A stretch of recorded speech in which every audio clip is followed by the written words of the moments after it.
Nemački kancelar Friedrich Merz nalazi se u najtežoj poziciji u modernoj istoriji zemlje. Dok mu rejting drastično pada, Merz pokušava da preživi politički slom glasnim napadima na Donaldu Trumpu i šokantnim izjavama o Ukrajini i Iranu. Da bi skrenuo pažnju sa propale domaće ekonomije, Merz je javno poručio da će Kijev morati da pristane na teritorijalne ustupke Rusiji. Istovremeno je brutalno kritikovao Ameriku, tvrdeći da Trump nema nikakav plan za Iran i da Teheran bukvalno ponižava Vašington.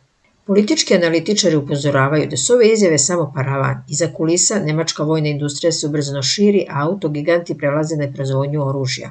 Ministar odbrane već otvoreno najavljuje direktan sukob sa Rusijom do 2029. godine. Dok se Evropa i Baltik ubrzano militarizuju, Merz gubi tlo pod nogama. On očajnički pokušava da glumi globalnog lidera, ali istina je da zapravo samo pokušava da ne bude pregažen. Šta vi mislite? Da li Nemačka srlja u propast? Pišite u komentarima i zapratite kanal.